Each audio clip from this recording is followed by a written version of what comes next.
Bonjour, bienvenue dans le podcast Au cœur des hommes. Salut Arnaud. Salut Pascal. Salut Pierre. Hello tout le monde. Et bienvenue chers auditeurs et auditrices dans ce nouvel épisode du podcast Trois hommes qui rencontrent un autre homme pour discuter. Merci à vous toutes et tous d'être aussi nombreux à suivre le rendez-vous, à nous partager, à nous laisser des petits commentaires, des petits likes, à nous contacter sur l'Instagram @au cœur des hommes podcast pour participer ou juste pour nous dire à quel point on est merveilleux, à quel point ce podcast est génial. Tout le monde le dit. Tout le monde le dit. Ouais. Ouais, c'est assez incroyable. Et envoyer des compliments à Pierre. Et des photos. Et des photos. Des photos de quoi, je ne sais pas. Oh, je ne peux pas le je savoir. laisse libre cours à l'imagination des gens. Hein. Soyez créatifs. Tout est dit. Voilà, aujourd'hui on va parler d'engagement avec Franck. Salut. Bonjour messieurs. Bonjour. Bienvenue de m'accueillir. Bienvenue. La première question, c'est l'engagement. Avant de dire quoi, mais pourquoi d'abord? Oui, voilà, je te dis. On commence par pourquoi On l'engagement. demande un, c'est quoi, deux, pourquoi. Pourquoi Non, mais c'est quoi l'engagement déjà? C'est quoi? En Alors quoi ça s'engager, consiste? pour moi dans mon histoire, s'engager, c'est s'engager dans un couple, c'est effectivement être exclusif et aller dans ce que la société nous propose avec insistance, c'est-à-dire le mariage, les enfants. Attends, etc. donc l'engagement, le premier mot que tu mets derrière, c'est exclusif. Donc tu ne peux pas être engagé sans exclusivité. Certains peuvent l'être. Oui, mais Pour moi, dans ma réflexion, ça n'a jamais été que exclusif. Pourquoi? Pourquoi cet accrochage des deux éléments? J'en ai aucune idée. À la base, c'est comme ça. Sûrement les exemples C'est que une j'ai eu question autour de moi. d'éducation, d'exemple. Probablement. Ouais. Probablement. Et alors, plus que d'éducation d'exemple, c'est surtout dire tromper ou avoir plusieurs partenaires, c'est pas bien. Qui dit ça? C'est ce qu'on entend Et partout. pourquoi Moi, c'est pas je bien me suis jamais engagé. Hein, donc, Une question de morale. Une question de morale. C'est pour la morale, Simplement. ça. Simplement. D'accord. À partir du moment où tu es en couple avec quelqu'un. Bien Et sûr. après, le couple libre, j'entends. Et à partir du moment où, récemment, il y avait une discussion, effectivement, l'engagement, c'est aussi un contrat entre deux personnes. C'est-à-dire que si on s'est engagé à être ensemble, être le seul couple, mais on peut aller voir ailleurs en parlant, n'en parlant pas, ça reste un engagement qu'on prend. Et voilà. Moi, je pars de l'engagement old school. On se marie, on est fidèle jusqu'à la fin de nos jours, et point. Donc l'engagement, c'est déjà un accord de vision entre deux parties. C'est-à-dire que l'engagement, il porte sur le fait que on se dit OK pour la même chose. Comme tu dis, Ouais. soit on s'engage ensemble sur l'exclusivité, on s'engage ensemble sur le couple libre, on s'engage ensemble. Et donc il y a ce côté d'accord de vision entre les deux parties. Putain, j'utilise le mot partie, vraiment, on est au tribunal. Puis moi, les deux parties, tu vois ce que je pense. Hein. Mais pour moi, sans l'avoir vécu, l'engagement couple libre, on va voir ailleurs et tout va bien, je connais pas, et ça me paraît comme ça, de loin, sympa et pas du tout flippant.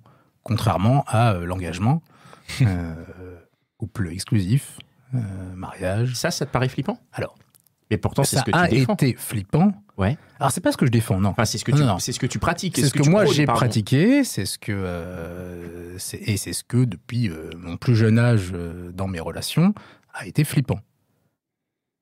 Mais parce que tu as précisé tout à l'heure, jusqu'à ce que la mort nous sépare, un truc comme ça, Ouais. ça veut dire qu'on ne peut pas avoir un engagement le temps de la relation. Bien sûr que si, mais ça c'est quelque chose que tu découvres après moult expériences, après des échecs, après des choses compliquées, et à un moment tu te poses et tu fais le point et tu rationalises un petit peu la chose. Mais au départ, je pense qu'il y a beaucoup de gens qui sont comme ça. Ils se disent bon bah voilà, on a dit c'est jusqu'à ce que la mort nous sépare, et on le dit partout dans toutes les, alors, pas à la mairie, mais dans toutes les mariages religieux, ça sort comme ça. C'est vrai que je me suis toujours demandé pourquoi mes parents n'étaient pas divorcés alors qu'en fait ils ne s'aiment plus, mais ils restent ensemble jusqu'à ce que la mort les sépare. C'est encore un autre, un autre problème. Ça, c'est encore une vieille tradition. Ah bah, ils sont vieux, effectivement. Ouais. Mais le souci dans l'engagement, je voulais en parler. Pourquoi? Parce que c'est quelque chose qui m'a fait flipper toute ma vie. Qu'est-ce qui te faisait peur dans l'engagement? Qu'est-ce qui te fait peur dans J'en avais l'engagement? aucune idée. Ouais. Et je pense que j'en ai toujours aucune idée. Sauf que maintenant, ça fait 2 ans que j'en ai plus absolument peur. Là, t'en as plus peur. Là, Plus du tout. T'es engagé. Là, je et t'en suis as en plus peur. couple, je suis engagé et tout va bien. Et c'est bien la première fois de ma vie que j'ai une relation de couple sereine. Oui, mais t'as déjà eu des relations de couple avant? J'ai eu des relations de couple, j'étais marié 14 ans. C'était donc, un long chemin pour y arriver. Attends, t'as été marié 14 ans? Ouais. Mais Jusqu'à ce que la mort vous sépare. Attends, comment ça s'est fini non. cette histoire? Je voulais pas trop revenir là-dessus, mais bon. Une histoire de résurrection, un truc comme ça. Personne n'est enterré, je vous rassure. D'accord. Alors, moi, ça a été un grand combat de 30 ans, facilement. Et je suis venu ici pour en parler pour un petit peu réveiller les mecs. Parce que je vais utiliser un mot qui va faire grincer les dents certains sur le Discord et même des professionnels de santé, etc. J'utilise le mot névrose. Juste pour dire que la névrose, c'est une anxiété généralisée, ça peut se traduire par plein de choses, dont des phobies, du mal en société, et en particulier créer des angoisses qui font qu'on n'arrive pas, dans le milieu professionnel ou dans les relations sentimentales, à arriver à quelque chose. On est coincé, on a peur, on stoppe tout. Et moi, c'est ce qui m'est arrivé dès mes premières relations, à 14 ans. 14 ans, ça a été le premier souvenir que j'ai, c'est au bout d'une semaine, oh, ça va pas. Oh, il y a quelque chose, il y a un truc qui me stresse, qui m'angoisse. Allez, stop. Ah, ça va mieux. D'accord. Voilà. D'accord. Et ça a continué comme ça, à chaque relation. Ah oui, tu veux dire que quand t'es resté 14 ans, c'est ça que t'as dit? Ah. Pendant 14 ans, ça a été... Le mariage, c'est encore autre chose. C'est encore autre chose parce que non, le mariage, c'est au bout d'un certain temps, C'est avec une une étape, victoire, en fait. Une victoire sur « Ah, j'ai réussi à m'engager ». J'ai Ah, réussi d'accord. à affirmer mes sentiments, à dire « Je suis amoureux, je l'aime, etc. » Et on se marie, D'accord. etc. C'est encore autre chose pour le reste. Mais du coup, chaque relation, ça a été comme ça. Ça a été un moment, waouh, il y a une angoisse, il y a un truc, il y a quelque chose qui ne va pas, il faut que j'arrête. Et ça soulage. Tout à l'heure, tu parlais de névrose avec un vocabulaire assez spécifique. Est-ce que dans ta vie professionnelle, tu as un lien un peu avec un aspect médical? Moi, je suis médecin urgentiste. D'accord. Donc, dans mes études, dans ma pratique. C'est bien de le dire, je pense. Mais aussi dans tout mon entourage, tous mes entourages, amicaux, familiales, etc. J'ai vu 20 000 fois ça. C'est-à-dire une névrose liée qui fuit par peur de l'engagement. Alors, je l'interprète moi comme ça. Les gens vont pas dire, parce que le problème de ce truc-là, c'est qu'on comprend pas ce qui se passe. On a une angoisse, on arrête la relation et tout va mieux. Pourquoi se poser des questions? Ce n'est pas la bonne. Oui, ils ont peur il y a une peur de quelque chose. Il y a une peur de quelque chose. Et le seul moyen d'aller creuser et de comprendre pourquoi, c'est de consulter, c'est de faire une thérapie, c'est aller chercher le truc de pourquoi j'arrive pas à m'engager, pourquoi. Et pour moi, c'est quelque chose qui a plusieurs niveaux. Ça peut être juste le gars qui va dire bon, je m'ennuie. Allez, bon, c'est pas elle, je vais voir ailleurs, ça m'intéresse pas à en voir. Jusqu'à celui qui fait l'attaque de panique. Moi, j'ai le droit à l'attaque de panique. Parce que plus les relations étaient sentimentalement intenses, plus c'était flippant. Il y a une non-gestion du cœur. Je sais pas exactement. Après, il y a plein de choses. Ça peut être plein de choses. Ça peut être la peur de ne pas être à la hauteur. Ça peut être le fait d'être enfermé. Mais après, il faut voir ce que représente l'engagement. Parce que si tu as peur de l'engagement, c'est que l'engagement représente quelque chose pour toi qui te fait peur. Donc, qu'est-ce que représente l'engagement pour toi? Peu de choses que j'ai. Je pense pas que ce soit l'engagement qui. Parce que même sans s'engager, je pense que c'est flippant. En tout cas, pour moi, on va parler pour tout le monde, mais parce que c'est vraiment un peu différent pour plein de gens, mais je pense qu'il y a une base commune. Moi, j'ai remarqué, par exemple, que c'était la peur que ça se finisse, peur de souffrir, peur d'être quitté, par exemple. Ouais. La fameuse peur de l'abandon qui fait qu'on préfère s'aborder l'histoire avant que ça nous arrive. Exactement. Mais du coup, ça, c'est pas la peur de l'engagement. Bah si, parce que l'engagement peut, après beaucoup de temps, amener à... En fait, je pense que à partir du moment où tu ressens des sentiments, c'est que c'est sérieux, c'est qu'il y a un engagement. Engagement, c'est un peu fourre-tout. Je pense que tu peux ressentir des sentiments sans qu'il y ait engagement. Je pense qu'on est vraiment sur des trucs où c'est tellement, pour moi, tellement des micro-trucs, tu vois, les sentiments et l'engagement, c'est vraiment des étapes différentes. Tu peux avoir des sentiments pour une personne sans pour autant être engagé, parce que ça se trouve, je n'ai que moi. Tu vois, il n'y a que moi qui ai des sentiments pour cette personne. Ces sentiments ne sont pas réciproques, ne sont pas à la hauteur. Donc, du coup, je suis dans une phase où il y a... Non, ça n'existe pas. Ce qui est compliqué, compliqué, c'est que là, on réfléchit à nos âges. Oui, c'est vrai qu'on réfléchit avec notre époque. Oui. Et alors avec notre expérience. Il faut repenser ça 30 ans avant. 20 ans avant, après à la fac, c'est vraiment à la fac que ça a 30 ans commencé. plus jeune. Voilà, 30 ans plus jeune, où on n'avait pas les applications et machin, et que c'était on se plaît machin, on s'embrasse, ça y est, on est ensemble. On est ensemble. Il n'y a pas de couple libre machin, de j'attends, attends, au 3e rendez-vous, on verra si on dit qu'on est ensemble. C'est vrai. C'était on sort ensemble. Point. Voilà. Et effectivement, pour moi, à cette époque, j'avais un objectif qui était me marier avec des enfants le plus vite possible. Ah ouais. Déjà, donc, peut-être que je mettais aussi une pression. En période quoi? En période fac, collège, lycée? Période oui, fac. Fac. Donc, déjà lycée, je disais, je veux des enfants très tôt. Je comprends en fac, ça, quand tu as des relations en fac, quand tu as des rencontres et tout ça, tu as un objectif, tu as un enjeu qui est colossal en fait. Ouais, exactement. Déjà, il y a une pression monstrueuse. Tu m'étonnes que tu as des attaques de panique. Tu rencontres une meuf, tu dis alors attends, potentiellement le plan c'est d'avoir des enfants, donc potentiellement elle est sur la ligne de ce plan-là, tu vois. Mais sur le moment, tu penses pas tellement à ça. Oui, tu ne le matérialises pas comme ça, comme tu dis, c'est une question d'âge et de recul sur la situation. Et, moi, je comprenais pas. Ça me tombait dessus. Il faut que j'arrête. Il faut que je coupe. Il faut que je casse. C'est pas possible. T'avais un automatisme malgré toi. Ouais, c'est ça, exactement. Et à un moment, ça s'est transformé en vraie angoisse ressentie. Ouais, vraiment au niveau pathologique, c'est-à-dire vraie crise, quoi. C'est ça qui fait flipper. Oui. Voilà. Et donc là, il faut, heureusement, bien entouré, tu rentres dans la thérapie, justement, pour essayer de comprendre. Et là, tu passes des années à comprendre ce qui se passe, à décortiquer. Aller chercher Pourquoi tu t'imposes d'avoir cette pensée-là? Parce que c'était très, très, très, très compliqué. Avec beaucoup de nœuds. Beaucoup de nœuds. La preuve, ça s'est amélioré qu'il y a 2 ans. Tu vois, donc, voilà. Quand tu dis ça s'est amélioré il y a 2 ans, qu'est-ce qui s'est passé il y a 2 ans? Est-ce que c'est la rencontre de cette nouvelle personne qui a été déterminante, ou est-ce que c'est la fin d'une thérapie, ou quel a été l'élément qui fait qu'aujourd'hui tu n'as plus cette angoisse-là? Ou peut-être que tu as dit tu as des enfants, c'est ça? Ouais. Donc peut-être que ça aussi s'est passé, c'est bon, tu as été marié, tu as des enfants, donc tes enjeux sont différents. Alors, les enjeux les plus élevés, tu les as passés, maintenant tu es déjà, il n'y a pas d'enjeu de mariage, il n'y a pas d'enjeu d'avoir des enfants. Mais c'est encore, c'est pas tellement ça qui a aidé. Je pense que d'abord, la première chose qui a aidé, c'est le divorce. C'est le comprendre pourquoi j'ai divorcé, pourquoi je me suis marié aussi. Parce qu'au final, alors j'ai aimé mon ex-femme, il n'y a pas de problème, mais c'était d'abord me marier pour me marier.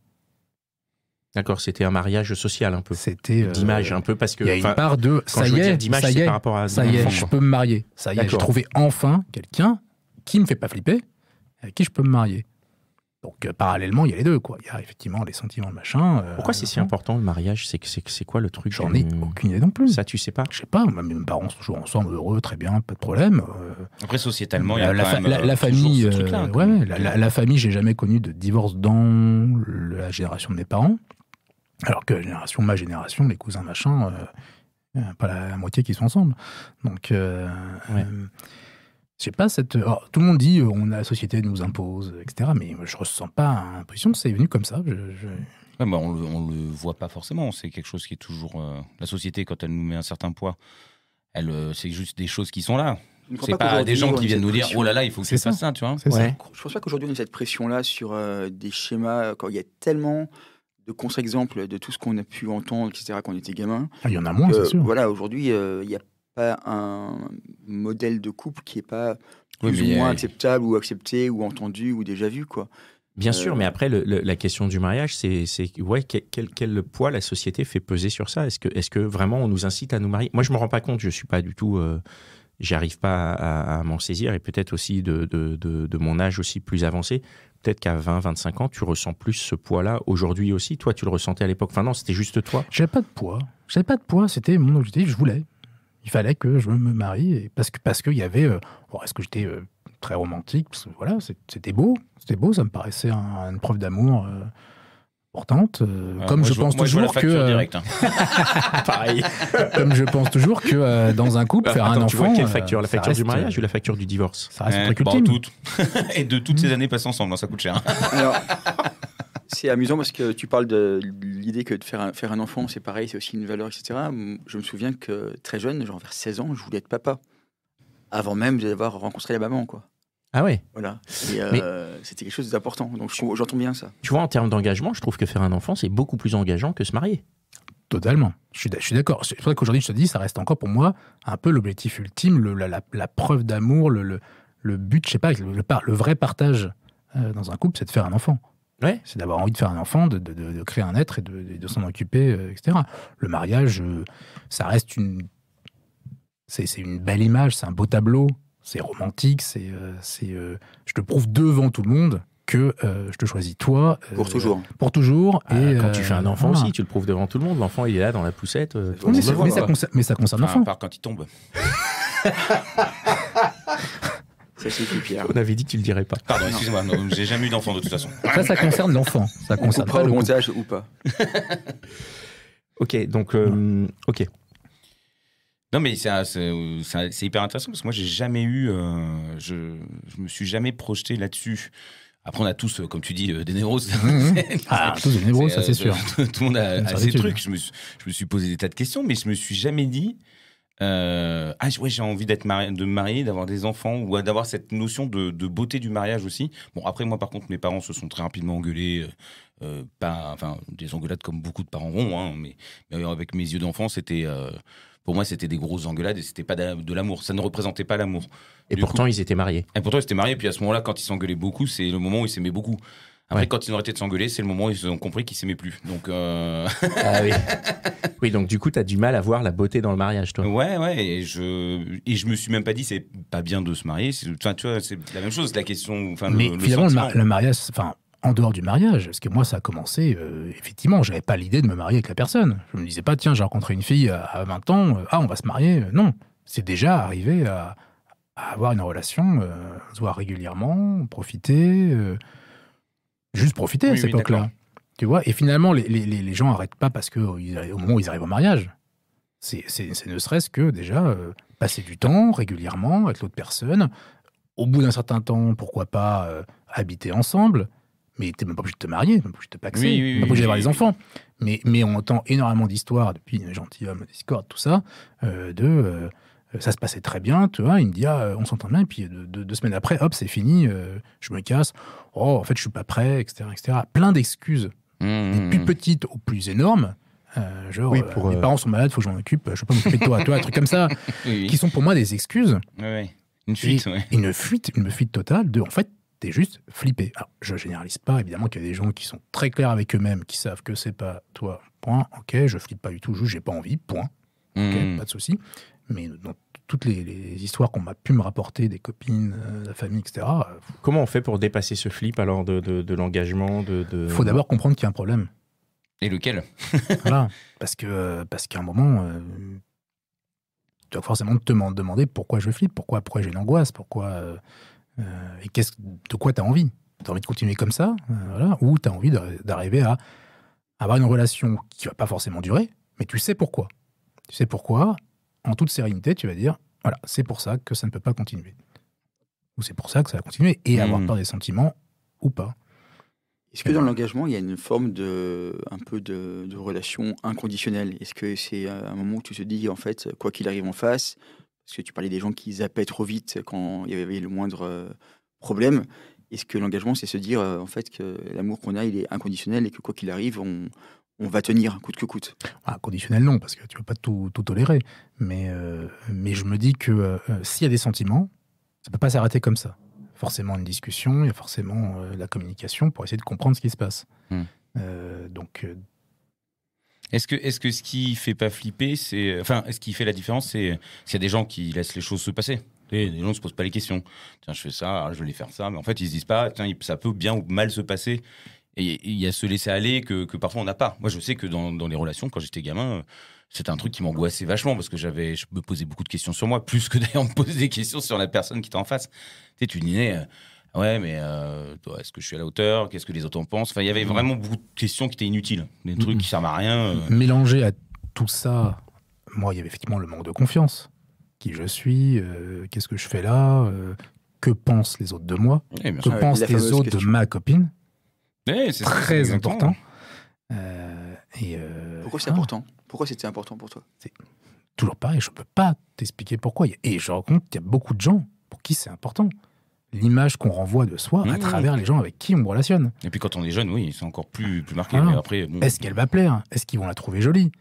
Alors que ça ne change rien à qui tu es, en vérité. Ça ne change rien. C'est toi. Si. Tu l'aimes, point. Pourquoi si? Vas-y, Pascal, dis-moi. Non, parce que quand t'es pris en photo, c'est quand même mieux qu'elle soit jolie, parce que si c'est un ton.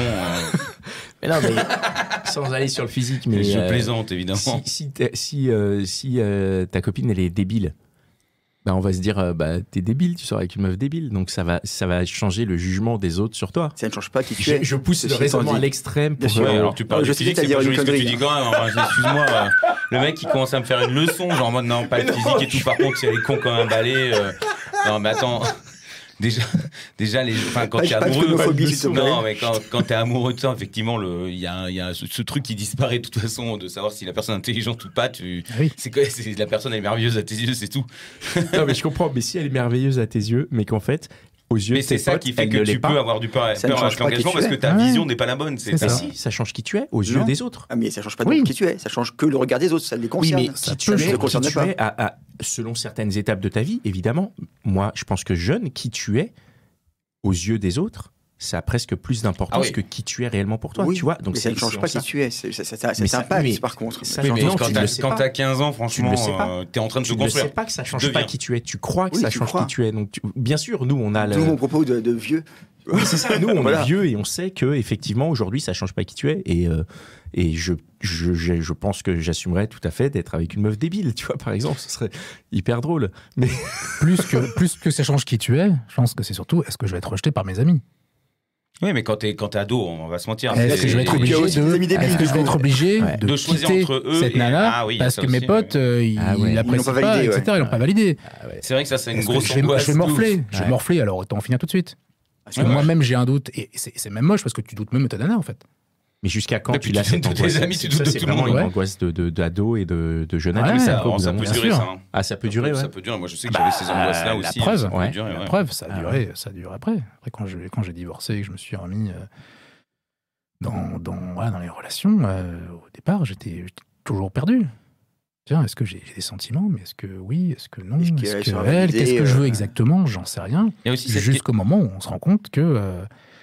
clac, c'est bon. Ah, ça y est, j'ai compris. Moi, pour revenir sur ce que tu disais sur l'engagement et les gens qui fuient, est-ce que aussi, il n'y a pas cette notion de l'engagement, c'est mettre fin à tout le reste? Et dans cette ère du sans-engagement où on est vachement sur les applis, où on est vachement, d'une part dans la consommation et d'autre part poussé à la consommation, cette peur de l'engagement, elle traduit pas ça, elle traduit pas ce fait que si je m'engage avec cette meuf, je peux plus aller soi-disant choper les autres meufs, alors qu'en vrai, c'est juste aller prendre des râteaux auprès des autres meufs, quoi. Oui, d'autant plus.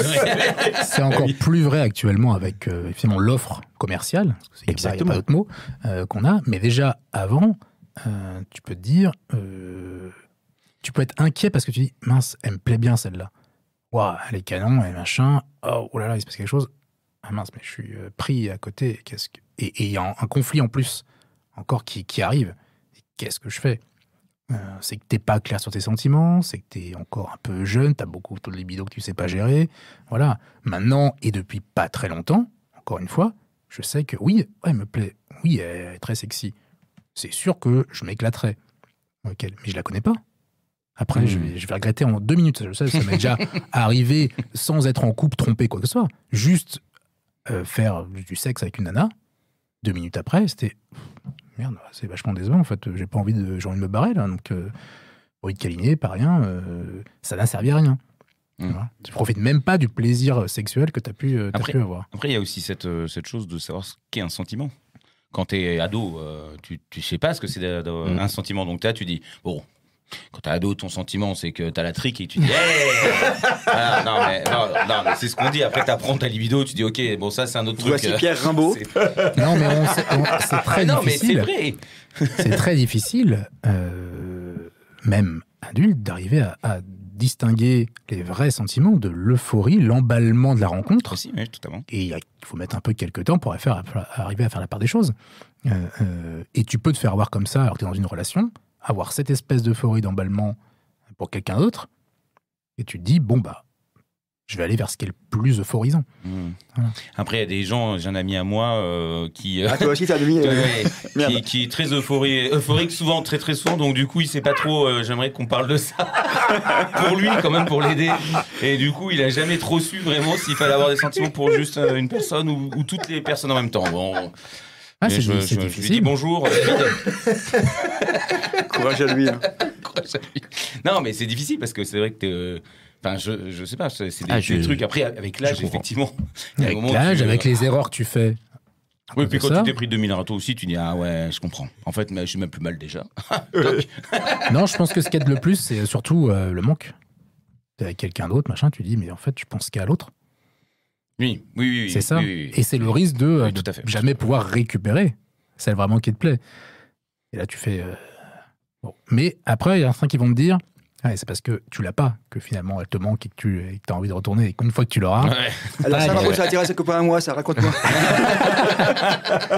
Et bah, c'est tout ce que j'ai pu vivre en 30 ans, ne pas arriver à savoir et être sûr finalement de moi. Voilà. Et il y a une autre chose dans le couple qui est très particulière aussi, et beaucoup, je pense, d'hommes ont du mal avec ça, c'est le conflit. La peur du conflit.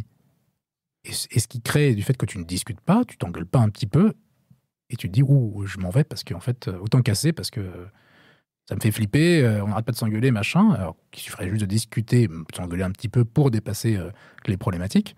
Oui, et puis pour lancer la discussion. Alors ça, la peur du conflit, je te rassure, moi je l'ai pour dans tous les cas. Hein, donc. Ah ouais, c'est un truc qui m'angoisse. Ouais. Si tu dois aller discuter avec quelqu'un juste d'une possible une raison négative qui l'est pour toi, mais pas forcément en vrai. Parce que ce que tu dis, c'est pas forcément vrai non plus. Donc ça me met dans des étapes. Et dans le couple, c'est un enjeu encore pire. Moi, je sais que pour moi, pendant tout le mariage, c'était si on s'engueule, on se sépare. Ah, c'est dommage, oui. Ah, c'était un truc, j'étais si on commençait à ça, j'étais muet. Je n'arrivais pas à parler. Impossible. Donc je me taisais, je me murais, et puis. Et ça monte, et puis c'est fini, quoi. En fait, tu détruis le couple. Je comprends tout à fait. Je comprends tout à fait. J'avais le même point de vue. Ce que j'ai réussi à dépasser aussi. Ouais. Mais moi, j'aime bien le conflit maintenant. Je trouve ça cool de. Le débat. Je l'aime pas plus, mais par contre, je considère pas que si on s'engueule, si on n'est pas d'accord. Ça va tuer le couple. Non, c'est une discussion, c'est un échange. Voilà, c'est normal d'ailleurs d'avoir des désaccords Absolument. Dans une relation avec quelqu'un. Et que ça puisse monter dans le temps, bien sûr. Et je suis persuadé que des couples, je parle que des mecs, pourraient très bien être heureux en couple et ça marcherait très bien et Anna serait très contente enfin de ne pas se faire larguer au bout de 3 semaines sans comprendre pourquoi. Si les gars se posaient un peu plus de questions, sur le Discord, beaucoup on l'a dit. Même sans avoir de problème. Tu parles du Discord pour ceux ou ceux qui ne sauraient pas de quoi tu parles. Le Discord des gentilshommes, qui ont créé le podcast que Pascal faisait. Oui, c'est le club des gentilshommes, c'est un club Discord qu'on peut accéder moyennant finance. Profite-en, vas-y. Voilà, on peut déconner. Et c'est un espace Discord, donc c'est des salons de discussion, c'est un peu comme une trentaine de conversations WhatsApp. Voilà, et de temps en temps, il y a des conversations vocales où les gens peuvent s'exprimer dans un micro. Les Gentilshommes, qui est un super podcast que je recommande très vivement. Oui, c'est vieux déjà. C'est vieux. Toujours d'actualité. Mais du coup, Discord, tu disais... Oui, je ne sais plus ce que je disais du coup. On en parlait beaucoup. Tu disais que on disait que même sans avoir de soucis remarqués dans la vie, faire un petit point des fois en thérapie avec une psychologue, thérapeute, je sais pas, un truc... Ça ouvre les chakras un petit peu quand même. Oui. Et je pense qu'on a tous des soucis et traumas d'enfance. Ça, après, les gens sont d'accord ou pas. Moi, de mon expérience pro et perso, je pense que c'est le cas. Et ça déminerait un peu le terrain. Et je pense que les relations seraient beaucoup plus simples, en tout cas du côté des mecs. Tu disais que tu avais choisi de parler de ce thème-là et de venir en parler ici parce que tu voulais un peu réveiller les mecs. Il y a un message que tu voudrais faire passer justement aujourd'hui aux mecs qui nous écoutent. Réfléchissez un peu pourquoi vos relations ne fonctionnent pas. Il y a peut-être de très bonnes raisons, et rien de pathologique, entre guillemets, mais je pense que pour une bonne moitié, pour être gentil, vous avez des grosses névroses, des grosses angoisses, et que vous flippez à l'idée de juste de dire « j'aime cette meuf, je vais rester avec elle », et j'ai pas peur de tout ce que va entraîner la relation, d'habiter avec elle, de faire des concessions, de penser à elle, de des fois ne pas penser à moi, du conflit, éventuellement. ne pas avoir peur de la perdre, parce que c'est comme ça, c'est la vie. Et c'est ça aussi. On n'est pas obligé, c'est pas parce qu'on se met en relation ou qu'on se marie que ça va durer éternellement. Si déjà on a conscience et que c'est pas un poids, une épée de Damoclès au-dessus de la tête, déjà on est plus serein. C'est exactement ce qui se passe dans ma relation actuelle. Exactement. Faut-il en avoir conscience ? On est dans un. Est-ce que la société autour de nous a ce discours dédramatisant de dire une relation ça dure ce que ça dure, quand ça se termine c'est pas grave, ça ne remet pas en compte ce que tu es, c'est pas, tu vois, quand une relation se termine, parce qu'il y a beaucoup d'ego quand une relation se termine, on se remet beaucoup en question en se disant je suis qu'une merde ou des trucs comme ça. C'est ce que je ressens beaucoup quand j'entends beaucoup de femmes du monde. Elles sont tristes, c'est normal, elles sont déçues parce que leur petit ami a dit stop, c'est fini. Sans vraie excuse, sans vraie raison, pas très claire. Ils sont déçus, c'est normal, mais on a l'impression qu'à chaque fois, c'est un salaud, il m'a quitté. Des fois, oui, c'est un salaud, il t'a quitté, il t'a ghosté, il t'a ce que tu veux. Mais en fait, un couple, ça ne dure jamais forcément toute la vie. C'est même moins qui dure toute la vie que qui dure peu de temps. Et un homme ou une femme a le droit de dire c'est fini, ça ne m'intéresse plus, je suis plus dedans, j'ai plus de sentiments, c'était pas ça. Et puis, ou de rencontrer quelqu'un, malheureusement, ça arrive aussi. Voilà quoi. Bon, ça, je me dirais. Très intéressant. Non, je vais pas redire la même blague que là dans l'autre. Non, une blague par épisode. Bon, merci beaucoup d'être venu partager ça avec nous. Oui. Merci les gars pour cet épisode. Si vous voulez aller dans le club des gentilshommes, vous êtes les bienvenus. Je sais pas où se trouve le lien, sûrement sur les gentilshommes. Gentilhomme.fr peut-être. Quel professionnalisme, ça se respecte ça. Vraiment, on sent vraiment, je fais tout pour la thune quoi. C'est ça, on le sent beaucoup. Bon, c'est quelque part. Voilà. En tout cas, merci à toutes celles et ceux qui nous écoutent, merci à celles et ceux qui vont partager cet épisode. N'hésitez pas à le faire, ça fait toujours plaisir. N'hésitez pas à laisser un petit commentaire sympa, un petit 5 étoiles quelque part éventuellement, et à nous contacter si vous le souhaitez sur le compte Instagram @au cœur des hommes podcast ou par mail au cœur des hommes podcast @gmail.com, et on se retrouve dans 15 jours. Bye bye. Ciao.